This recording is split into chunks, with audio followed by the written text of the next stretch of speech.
First of all, I'm Rob Southgate. This is Chris Mao. I'm Chris Mao, yeah. And between us is Phil. But no, wait. I haven't met Phil. You have Philip, not. okay? I don't know anything about this. Chris texted me and said, I've got a podcaster who's into music and all that. You're going to love to talk to him. We're going to interview. So, hi. Hello. Hi, this is Rob. So, Yeah. Philip, this is So I'm Dr. Philip Serna. I teach double bass and violas da gamba at Valparaiso University. And for a long time, I had a long-running podcast on the music of Doctor Who called Adventures in Time, Space, and Music. And it was probably one of the anniversaries of September 11th. And I was listening to, maybe it was an interview on Radio Free Scaro about, they were interviewing Murray Gold. And I'm like, I'm not really getting as much out of this interview as I'd like. And then I'm like, well, that means you have to start a podcast about it. Sounds familiar. And I remember the first time I got to interview Doctor Who composer. At the very end, I'm like, okay, the recording stopped, and now I need just 5 minutes to completely have hero worship moment. But I mean, Doctor Who's got such a rich history, and how much it's changed since year one in '63 is that of course many fans know Doctor Who through Murray Gold and the new series, and many fans who grew up, like of course you're wearing your classic, yes, grew up watching Doctor Who on PBS, and that's where Sure. I kind of came upon it, and was amazed by how diverse all of the music in Doctor Who is, and there's always a lot of weird little anomalies along the way, but it's probably one of the most creative television shows on television. Well, and consistently for so long. sure. When you talk about the music is a big draw for me. And I come from a musical household. My dad right there was an avant-garde jazz musician. Yeah, my whole childhood sounded like this because he was a drummer. Every show I watched, I thought Doctor Who had a soundtrack that went like this. Because Very cool. But like it's a big draw, and Doctor Who, that's one of the things that drew me in. And I've used that with my daughter too. Sure. I had them watch Doctor Who at the Palms. Have you seen that? Oh yes. Oh my gosh, the special is so great. Why they don't show it every year, I don't know. But but it was wonderful. And that, watching it with my daughter, I watched how the music drew her in, the excitement and everything, and the orchestration, the whole thing. And I got to talk about, the symphony versus the orchestra and all that with her. It's like there's so Sure. much you can do with the music. Right, and you look through like even the history of the new show is in the first season when Murray Gold is mostly using samples and electronics, and then the soundtracks get very, very large and orchestral with the BBC Symphony of Wales, and then since we have it on in the background, we're Time of Angels and Flesh and Stone from Series 5, is you get a great presence of electronic music in Doctor Who again, Right. which is something that goes back to the very beginning, even to the theme tune when Delia Derbyshire arranged Ron Grainer's theme using nothing but tape loops, all analog. Boy, you are a music geek. Yes. Well, He lost me at it, but it's good. Well, the funny thing is you look at how progressive Doctor Who is now. We have some great directors like Rachel Talalay in the most recent 2 seasons. You've got more women writers contributing to the show. But you really only have 2 women who ever contributed to the show as composers. One was Delia Derbyshire, who did the main theme. And I think some of her music was used in Inferno in 1970. And then Elizabeth Parker, who worked with the Radiophonic Workshop, and that was Time Lash in 1985-86, which of course is not a well-loved story. But it's neat because you have phases where all the way before Series 7 of the original show, they'd have to, the composers would meet with the directors, talk about what they wanted the music to do in the show, record it before they filmed, and pipe it into the studio live. So you don't actually get music being done in post-production until Really? the second season. Yeah, Really? it's all done beforehand. That's really interesting. Which is why when you get things like the Silurians by Carrie Blyton that has crumb horns and other exotic early music instruments, it's not a very loved story for its music, but it's but you sit and go, well, it doesn't seem to fit the style of the visuals. I'm like, of course, because they didn't know what it was because they hadn't filmed them yet. Right. They're creating the music. They're putting the I did not know the that cart that's what before happened. the horse. That's really interesting. It sounds very BBC like though, because they probably had at the time we're going to do the music and then recorded it all in one shot and then did the episodes probably. Well, even so, you have Dudley Simpson starts to write his first score for Doctor Who with Planet of Giants, and then becomes kind of the main composer of Doctor Who from mid-Pertwee to almost Baker, all of Baker, right? Except for the last season 18 with the burgundy scarf.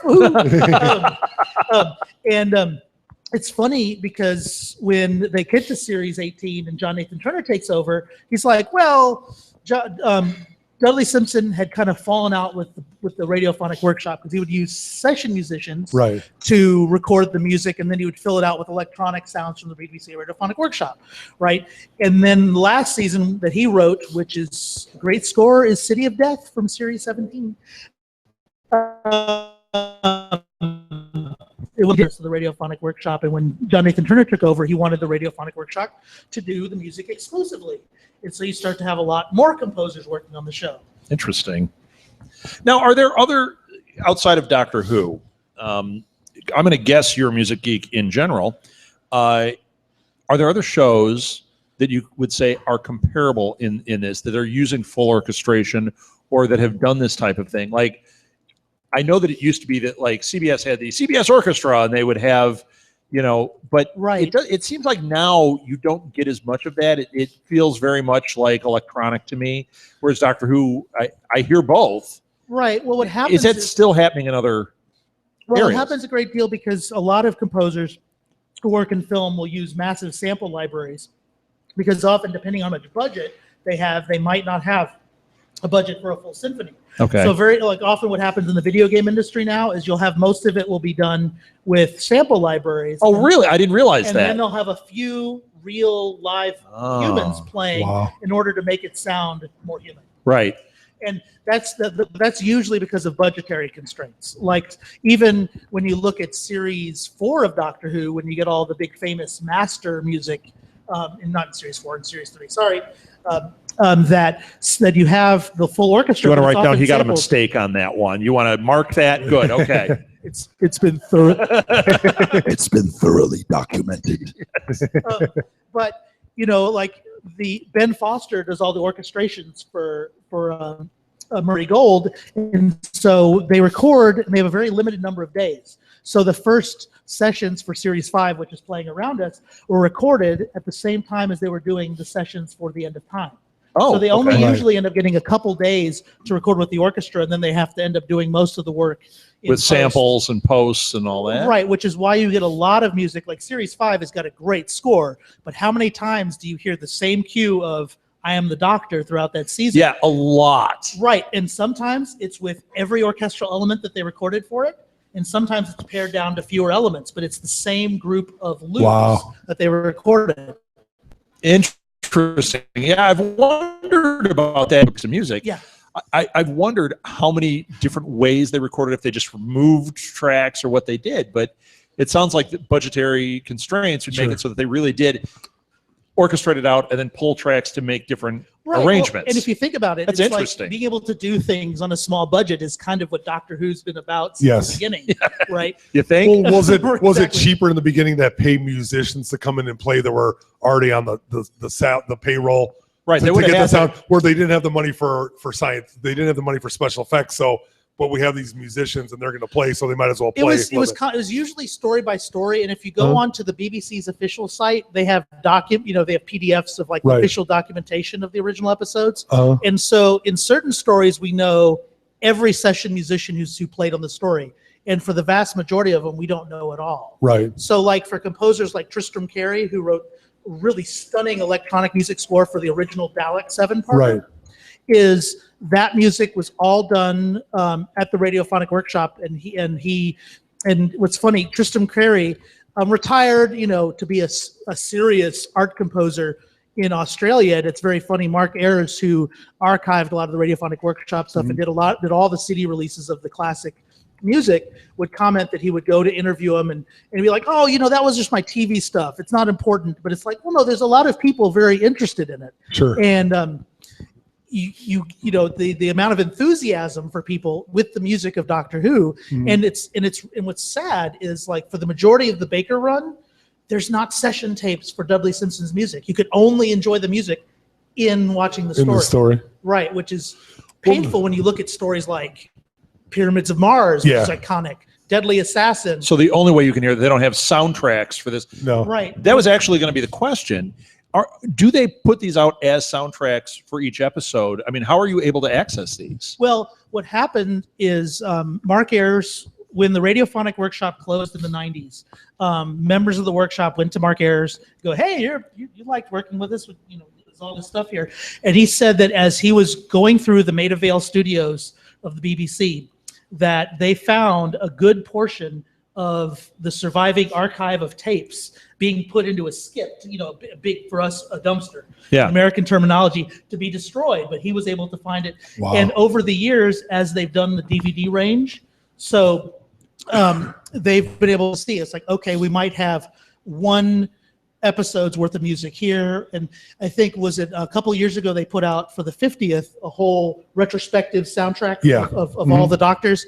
And that's the first time that, say, music from the Sontaran Experiment has turned up in a CD release, because there's just one episode of that two-parter that the music survives. Well, I don't even think, you know, I think the interesting history of Doctor Who is BBC didn't even take it seriously, even though it's their longest running show in the early 70s, because they recorded over tapes because they just didn't think they would need to save them. Well, that's they like didn't even see that the stuff, animation world, where they just scrubbed the acetate clean because they were like, well, this isn't worth anything. And it's like, wait a minute.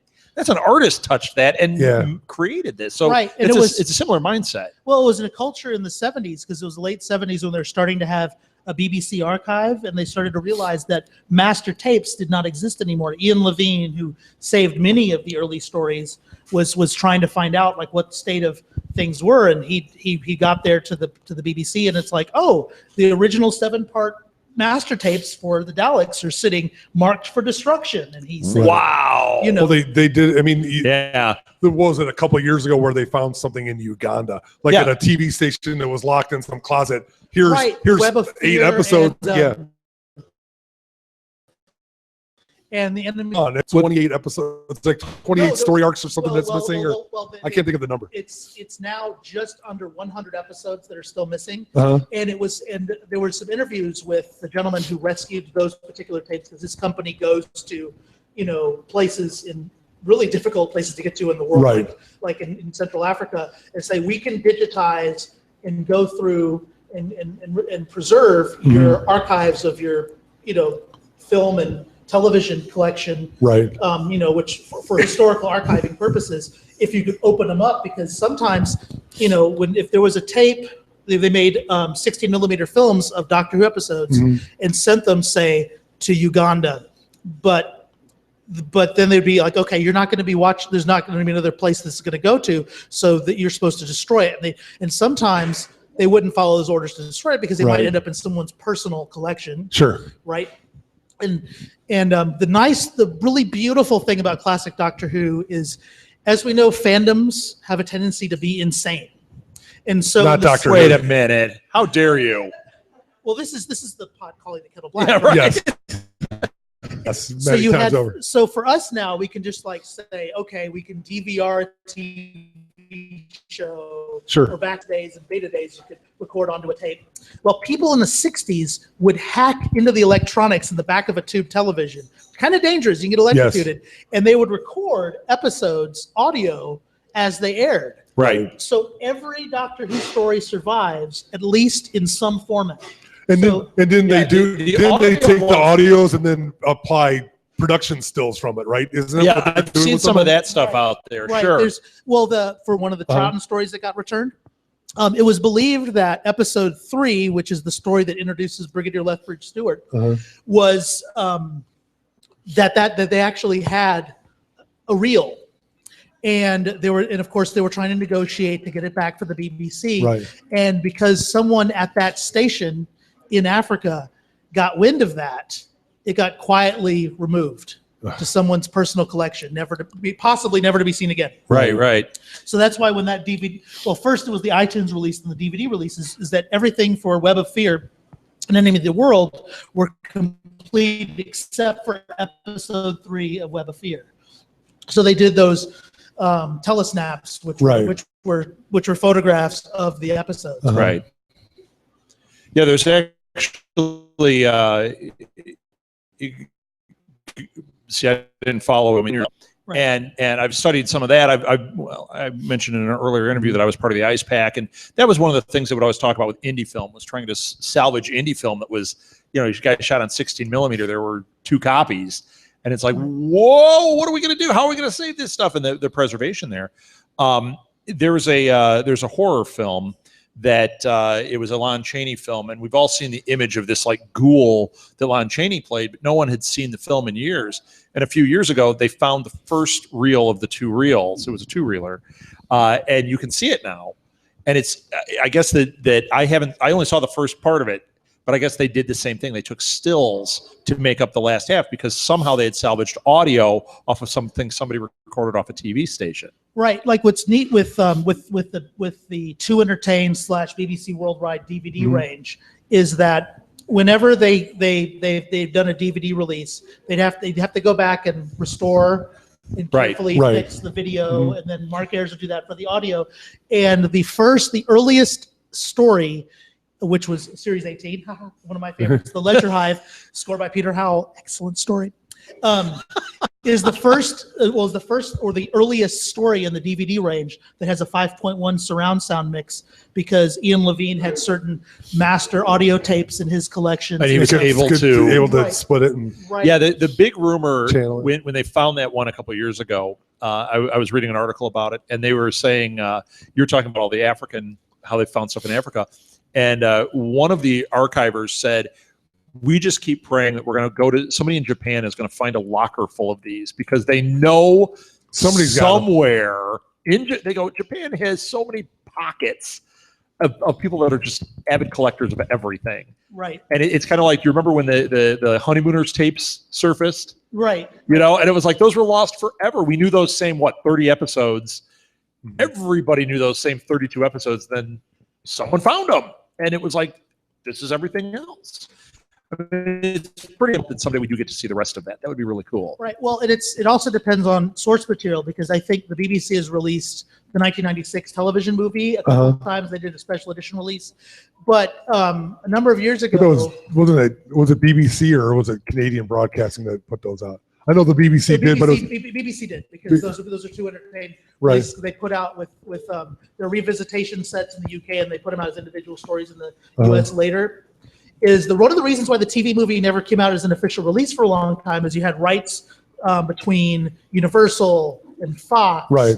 And there were a lot of fingers in that pie. Right. Right. And when once Doctor Who reached a level of popularity in the States, that they're like, okay, we'd like a piece of that pie, and we can probably be a little bit more flexible on the rights on it.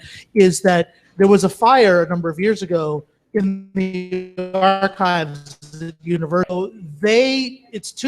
Universal sees it as too much trouble to see if they can go back through what's left of their archive to see if they're the master reels of the special effects or the footage from that episode. Right. Because if you think about it, it's late enough that they could do an HD release of that story, but they don't have access to that material.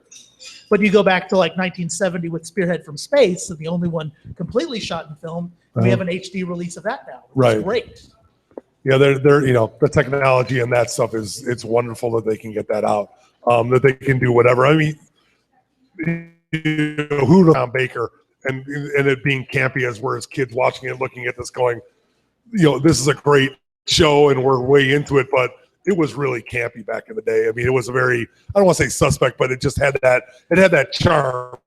Although the stories were great, it had that charm to where it is now. Right. Even when they came back with Eccleston, you're just like, this is legit. I mean, it's very true. The show was back, and not only is it back, it's serious. I mean, even though they didn't think it was going to go past, Russell T Davies is like, we might get a couple of seasons out of this, and then all of a sudden it's like, it's huge. And now it's up for an Emmy because of certain rights. We didn't talk about that in This Week in Geek, but there are 2. Yeah, Peter Capaldi is nominated. Peter Capaldi for Hellbent has been nominated for an Emmy. He's one of. I didn't hear this. He's in the preliminaries. It's not the finals. It's like the first round of they nominated. Right. It's like of 150 shows, but Hellbent as a show and then him acting in that episode are up for an Emmy because it's funded. They said it had something to do with funding, and that there was American funding for the show because it actually qualifies. So is this for the Emmys. first time it's up for an Emmy in any way? Yeah, it's been up for BAFTAs, but it has never been up for an Emmy because Right. Emmys are obviously here in America. Right. So Yeah, because I know that speaking of awards in that, they're Canadian. The Jupiter Award is the Canadian one, and there are certain shows that we see here that we think they never show up on Emmys, but it's because they are entirely funded. They're entirely Canadian shows, right. And they win Jupiter Awards, but here nobody knows what that is. Sure. Right. BAFTA we've heard of. Yeah, but that's the English Emmys, right? It's BAFTA. Yeah. So there's a swag to having an Emmy, or at least to Americans. And there's different types of BAFTAs because the BAFTA Cymru's are the Welsh BAFTAs, and so Doctor Who, of course, because it's produced in Wales, gets many of those technical awards all the time. Right. Well, it's a great show, and it's always gotten. I mean, they've won many times for a lot of the supporting actresses have won BAFTAs and actors in the series. The doctors have not as much. Just from memory, just because either they're too popular or they go in other, they'll do the Downton Abbeys or they'll do other shows that they have. I mean, they have unbelievable TV, and we've talked about that before. But it's kind of amazing that it's up here. They probably won't win because of all of the other shows that are out. But I mean, it's kind of cool that Capaldi is up for one. Well, and if you look at the TV movie, John Debney, who did the score, one of the composer, the main composer, did the score, did Elf, and of course, everyone in the United States has seen Elf too many times at the holidays, right? Sure. We love Elf, but anyway. But you look at one thing that is very funny, and I wish when they did the DVD extras they would have interviewed him. We know Tony Dow as the brother on Leave It to Beaver, right? Right. Of course. He supervised all the special effects for the TV movie.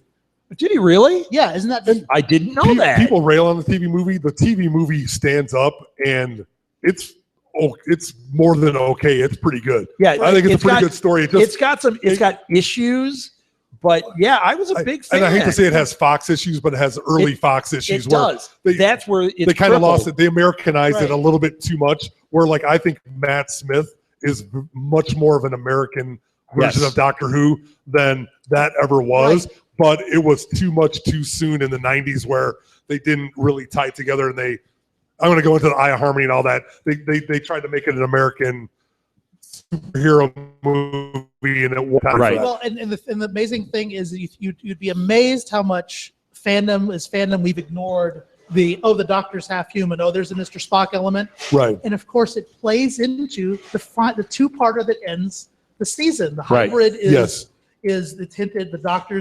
It's hinted the Doctor's half human. Now they didn't go all the way because it's like, it's the Doctor and Clara are the hybrid together. Right. But keeping it ambiguous, but like harkening back to a big moment of fan controversy. That was Moffat, I think. Yeah. Doing a little dig, kind of like, we're going to go back to that because that is a topic. I mean, when you talk about that. That's also in the last few years how they've made a big deal about the McGann thing being canon, and even the big audio stuff being canon.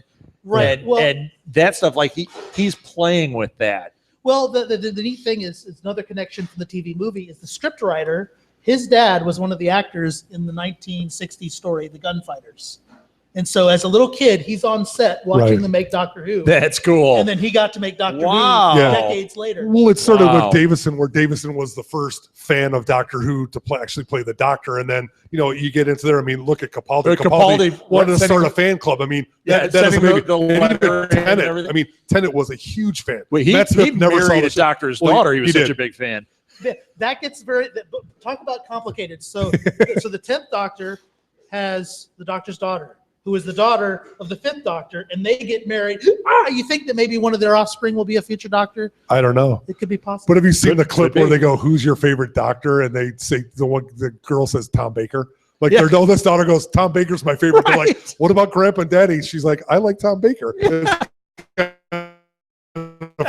She asked her, "It's like, who's your favorite Doctor?" when they were doing the 50th, and she's like, "Oh, Tom Baker." So then and you were mentioning the audios, and for a long time, like the novels and the audios, were some people consider them a higher level of non-canon than the novels because they had the real actors playing the Doctors, and because Moffat has been big supporter of Big Finish. I mean, now you've got 10th Doctor audios coming out. Oh yeah, and Tom Baker. You got War Doctor.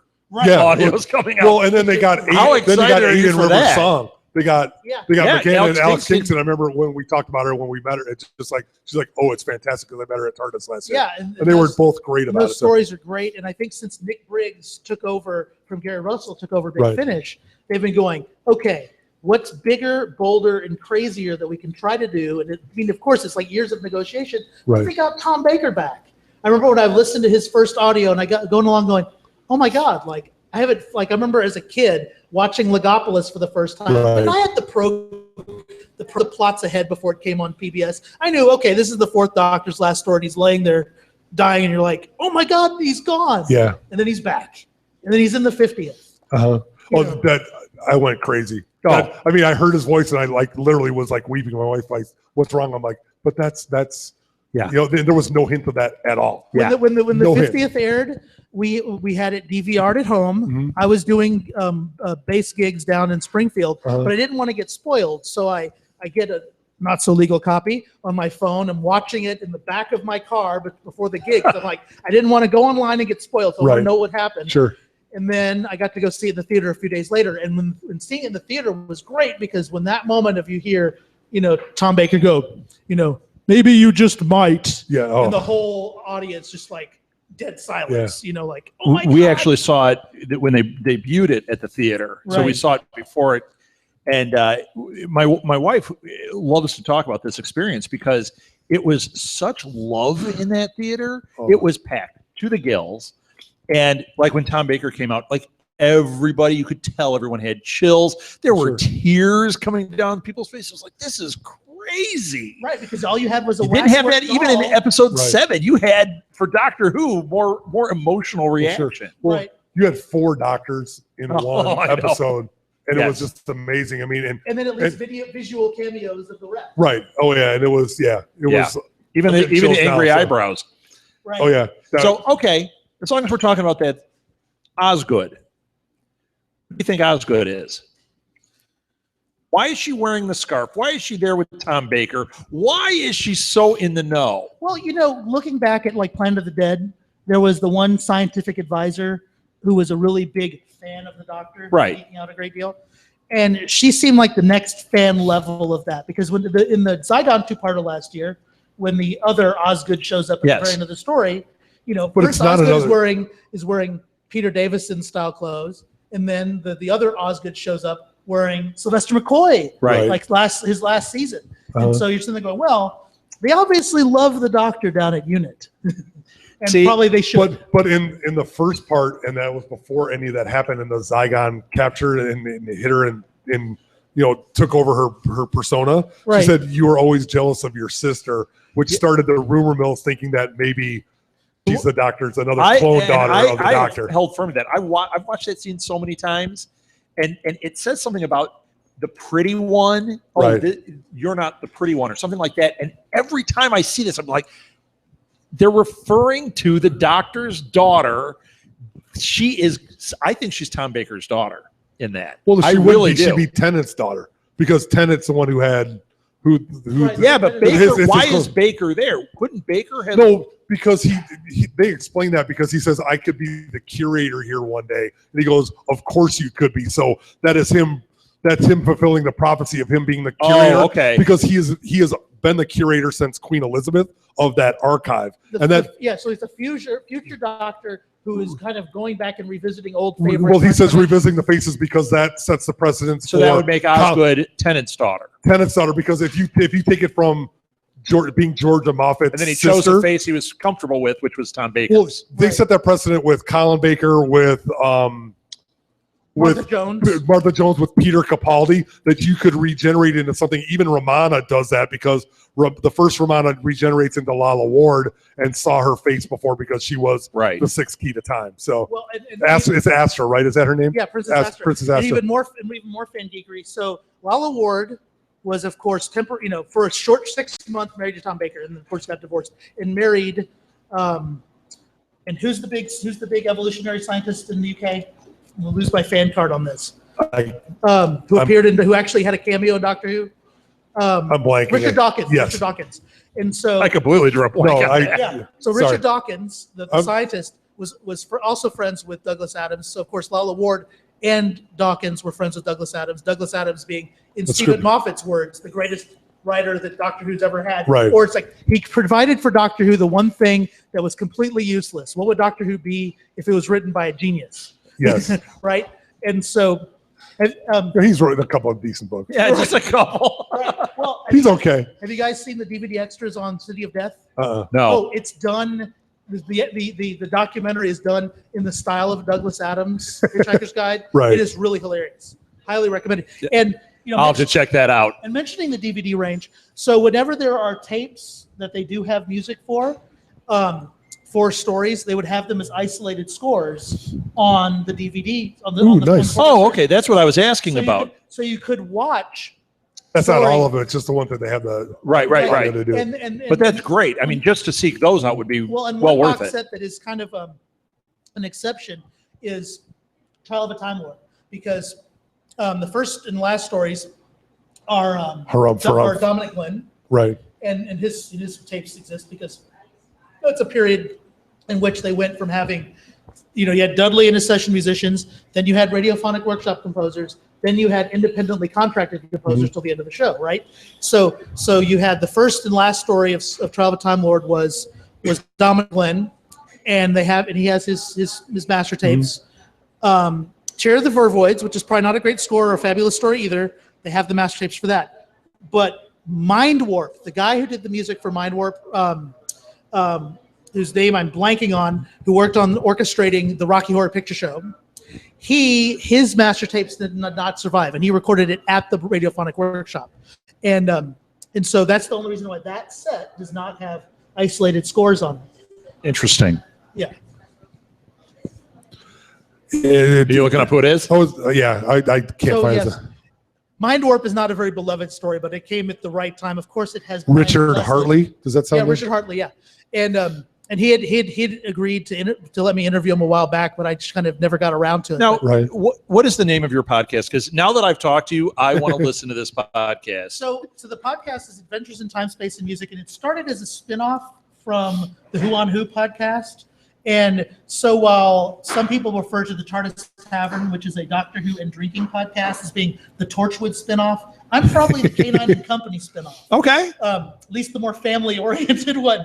So the way it started was, having certain stories and going through and talking about the music, or the 6 months where they decided we're going to do all 6 key at a time. I'm like, I cannot talk for endless hours about Dudley Simpson for 6 months straight. So I would sit down with each of those stories and think about, what elements about the scores do I want to talk about?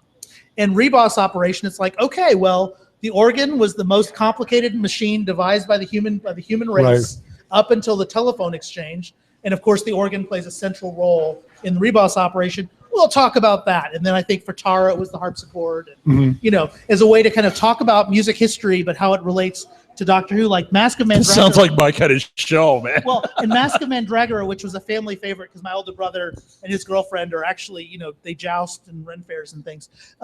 Growing up, and it takes place in Renaissance Italy. Times in the show where you actually have period music.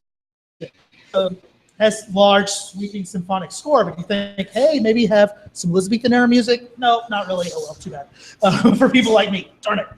But you go look at Mask of Mandragora, and it uses period instrument recordings for the scenes when they actually have the mask at the end of the story.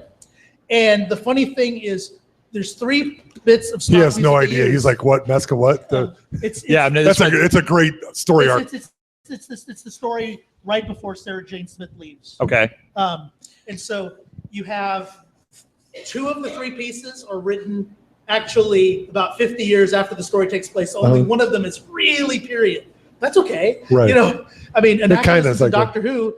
You look at a story like The King's Demons, not a very beloved story right before the 5 Doctors, but a famous lutenist named Jacob Lindbergh, who performs all across Europe and is especially spent most of his career in England. He played the lute for that story. That's the one where Chameleon's playing the lute, posing as the King of England. And you sit there and go, there's a moment where you actually see a lute in Doctor Who, which again is then not seen again until the opening pre-credit sequence in the Shakespeare Code. Guy sings a really corny lute song at that point. Yes. That's okay. I mean, stories are divisive. Story like Sea Devils, which was Malcolm Clark's first score for the show, and people either love the electronic music score for the Sea Devils, or they hate it. It's like the Rings of Akaten. People either love it or hate it. But the nice thing about people take a risk to do things that might, ignite one side of fandom being, this is the best thing ever, or this is the absolute worst thing ever. But the thing is, the show like Doctor Who's been around long enough that you're going to find things that you absolutely love and be like, and you can weather the storm. And you're not going to hate 3 in a row. Well, no, and it's definitely like that with the story. Like, you're talking about Rings of Akaten. I know people that absolutely hate that story. That show, I think it's one of the best.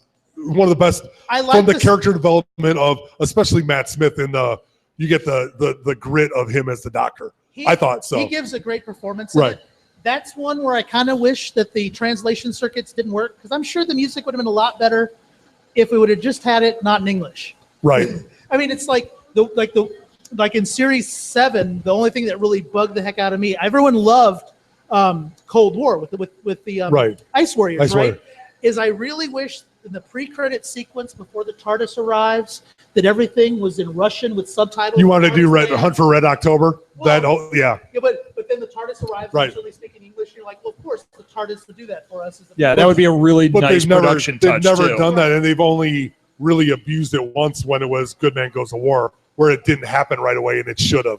Where they do the thing on the crib, that should have been automatic. I mean, it should have been an automatic, but purpose. It's kind of like the sonic screwdriver always works until it doesn't. Right, until it's wood, or it doesn't do wood. It's like, no, it doesn't do wood. So exactly for plot expediency. Sure. Right.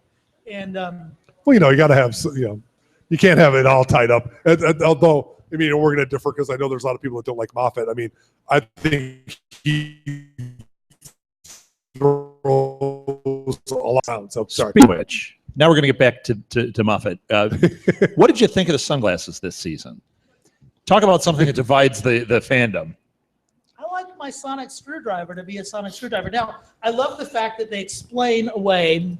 Okay, so the original sonic screwdriver with Troughton starts out, it can turn screws, undo locks. Right. And then the Doctor finally explains, I've added some new apps. Great. It's a wave of the storytelling wand that the magic wand of the show can do more stuff. Right. They're okay. I'm not a big fan of the sunglasses, but okay. I'm not either. I liked that they tried something, but it went on way too long without our sonic screwdriver. And I don't need the sonic screwdriver to solve every problem, to show up every moment. But McCoy and I thought those Colin sunglasses were didn't use the sonic screwdriver ever. Right. But it was gone, right? But I would be okay with that. Except the TV movie, it came I would back. be okay with it being gone. I had a harder time with, they look like Ray-Bans. He'd go like this. What's the difference between them being in glasses or being in that or being in an iPhone? It doesn't work. I mean, it's the device. I'd rather he had an iPhone. Next time anyone watches the TV movie, watch the moment that McCoy uses the sonic screwdriver, because they realized after they filmed it that he was holding it backwards. Right. It's they kind of fudged the image on screen so it doesn't show it as clearly, because they realized, oops, production mistake. He's older. That's one of those things. He was drunk. Who knows? It was a big, because we do a show called Cuckoo for Who with my daughter, and that was a big conversation with my wife, my daughter, and I, because none of us liked the sunglasses, and it kept taking us out of it, because he'd hit the thing on the side, and like, it wasn't until the very end that he kind of explained things that made a little bit more sense, and but it was hard.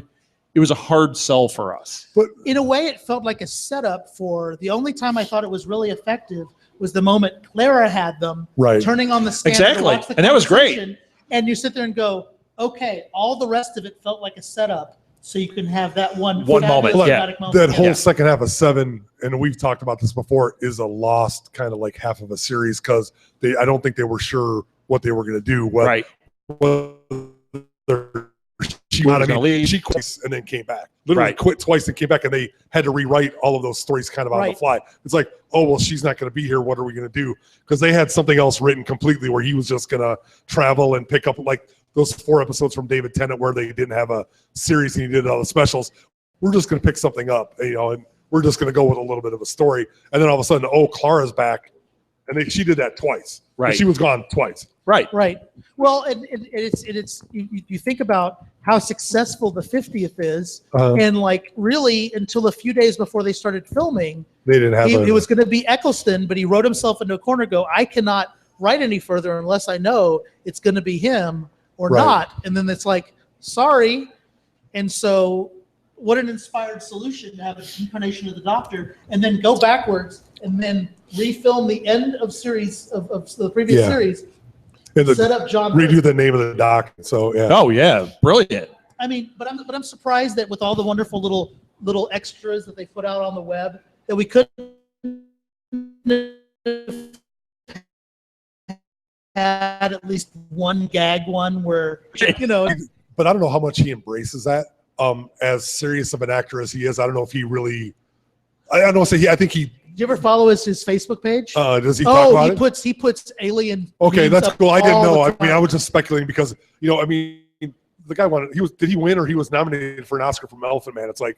The dude's legit. Oh, he is legit. It's not like he's, But I think I mean, I haven't read his Facebook page, but I've never read anything where he didn't embrace the alien thing. I think he enjoys that. Well, every Easter, there'll always be all sorts of things about alien eggs and face huggers and be like, free hugs. And it's like, yeah, we like you. If you're going to tie yourself on something, it's a decent movie. It's done a little bit of play. Alien? Yeah, a little bit.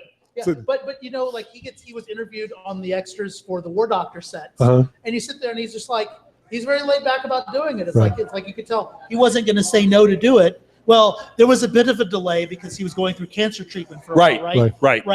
And wasn't that after that, or was it during? It was. I think it was just before they actually recorded. So they were kind of on hold until they knew he was okay. Right. But it was like when there was a big push from Doctor Who Online. They were interviewing Tom Baker, and it's like, all the Big Finish stuff is great. You should do it. And then that somehow opened the door for them to have a conversation. And so I remember it was like right when he signed on, and they actually had scripts developed already about to go in production when Elizabeth Sladen died. Right. And so people have been wondering, it's like, hey, can we have those as potential novels or short stories or something? Sure. Because Tom Baker, Sarah Jeth, actress is gone, first Romana, but we got Romana 2 to come back and do audios. Right. Although I think Tom records in Tunbridge, Wales, and Lala records in downtown London. Sure. So you don't have to have the awkward post-divorce stuff. It's just like. But that's been so long. I would almost bet. Hopefully they might be past it. But I'm sure they can work. But they didn't. I mean, they couldn't there. Couldn't stand each other at the time. At this point, there are ways around it. But I have a question about the Big Finish audio, and I'm really ignorant on this. I actually have only listened to a little bit. When we're talking about the music, are they using music from the show, or are they doing original scores for these? Original scores for all of them. But when they first started the Big Finish back in 1999, they only used.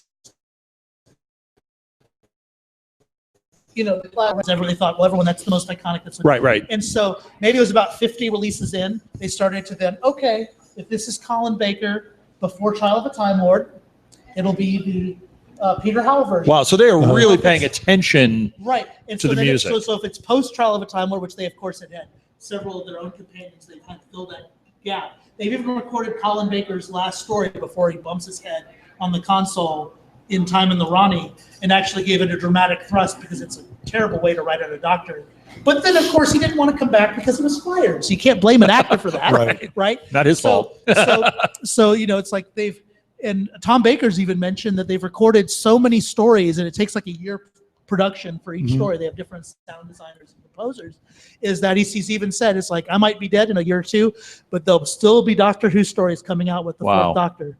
Which in a way makes up for all those years. Like that we didn't have, think about the 5 Doctors, you just have a press call with the Waxworks version of that wax statue of Tom Baker in the Series 18 costume. Yes. Once again. Right. It's kind of like, even though as much as Dimensions in Time is absolutely dreadful, it's like he's wearing the Series 18 outfit. That is. So with those Big Finish audio, do they put out the soundtracks? They did for many of the early ones. The more recent releases, what they tend to do is they'll do, say, a suite of the music from the story at the end on one of the CDs. They've moved to where they've had you can buy either the CD, which you also get a download version, so that way you don't have to rip it onto your computer yourself. Right. And when they put out their 50th anniversary story, which was called Light at the End, which featured amazingly all 8 of the audio Doctors. they also had, it's like if you bought the extended box set, you got the box set, you got the download, you got a 5.1 download version. Ooh, nice. Wow, nice. Which is really, really good. Yeah. And so, wow, excellent. And someone and a fan, and this was 5 years ago, did a calculation of the numbers of hours of Big Finish Doctor Who. There is more Big Finish Doctor Who than the entirety of the history of the television show. Really? Now, I didn't know that. Wow. They've been going since 1999. At what point did they become canon? Because I know that not all of it was canon. Well, the problem is that the Eccleston story Dalek was a reworking of a Big Finish story by Rob Shearman. I mean, the same author, did both versions, called Jubilee, which was the Sixth Doctor, and Evelyn Smythe, who's professor of Elizabethan history, my favorite audio companion.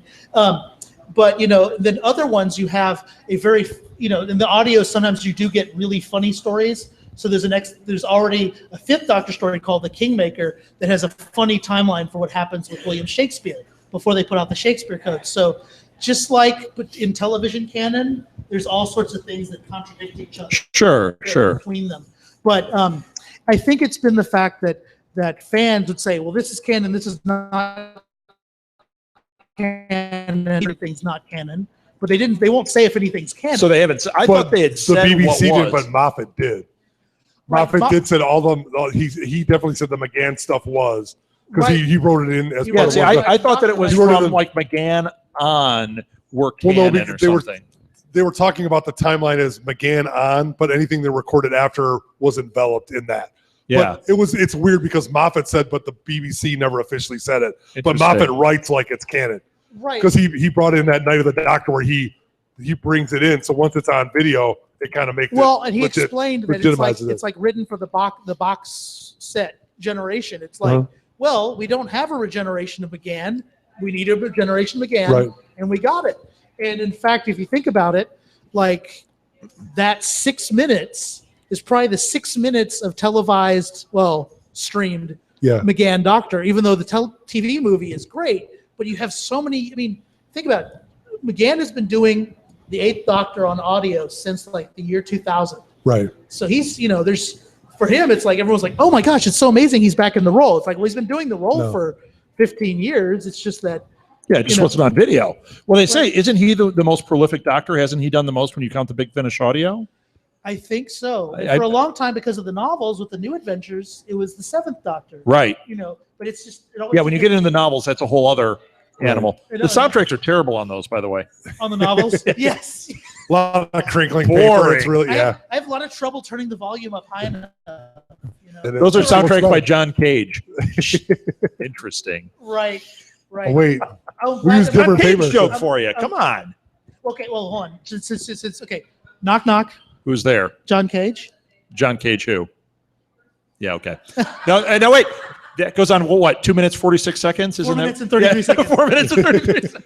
And so every now and then on Facebook, if I'm awake at either 4:33 in the afternoon or in the morning, it'll be like 4:33 at 4:33. Did you ever see somebody? I had this in a indie comics anthology. Somebody did a John Cage comic strip. You need to seek this out. They did it in the style of the Peanuts, and it's amazing. If you ever get a chance to listen to any of his lectures about music, the thing that's great is he sounds just like Vincent Price.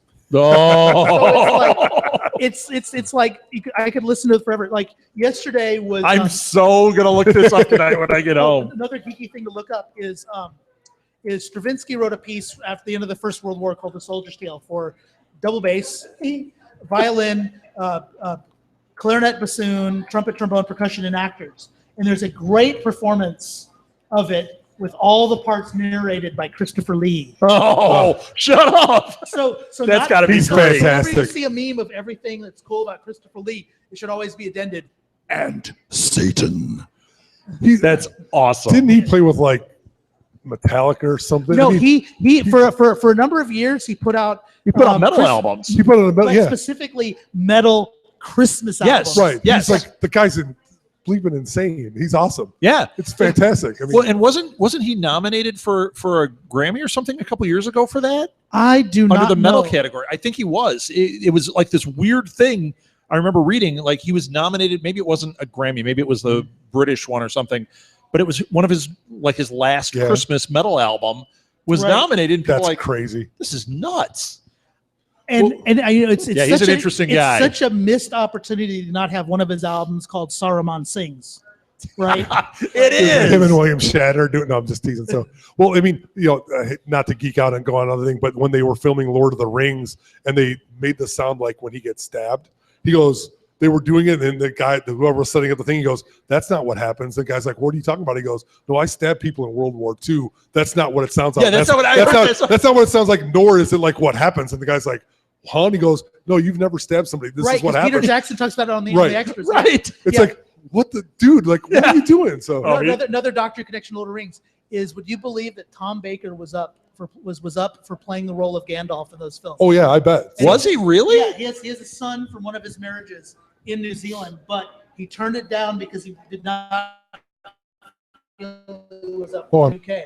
But could have been an interesting tie-in though. Ian McKellen's a tough one to beat, but Tom Baker would have been interesting. Well, he was in the Dungeons and Dragons movie, right? Was that what it was? He was an elf. Yeah, he was like, it was a very. That's a bit of a step down. Lord of the Rings. I dragged family to see that. And that was the 5 minutes that was sublimely amazing in the middle of a really terrible movie. Oh yeah, right. There were like 3 good things about that. When they did the time portal thing was good. The whole dimension door was fantastic. The rest of it sucked. Then Tom Baker, you're like, oh, this is great. So couldn't that be said in most movies? If you put Tom Baker in the middle, all of a sudden it elevates it. Yes. Well, like he got the role as the Doctor because of being in the 7th. Was it the Golden Voyage of Sinbad? Yeah, yeah. And so he's out of work, working on a building site, and he writes the guy at BBC. I'm like, I need work. And then the head of the drama goes to Barry Letts, going, I think I might have found someone you might not have looked at for the Doctor. Right. So he had to keep his mouth quiet about it, when he got the role. And then it was all over the newspapers. And so then he took out all of the people on his work site, building site, for drinks when it was all official. Which is nice. Really cool. That's pretty funny. So, well, Tom liked to tilt back a beverage a little bit. Yeah. Yes. Is he English? I don't know. I'm kidding. Yeah. Well, not even that. He's an English actor, right? From the 70s. So it's like.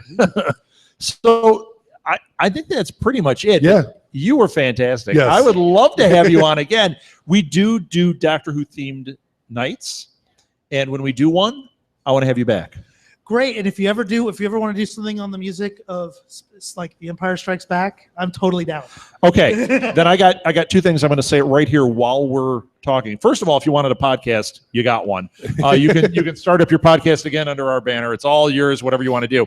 But number 2, we have a show called Next Stop Everywhere, which is all Doctor Who, and they would love to have you on. I'd be very happy. So I will put you in touch with... You need a qualified Charles and Jesse. Yes, right. Charles and Jesse, yes, they would. But if you want to talk about the music of Empire Strikes Back, we also have one called Radio Free Endor.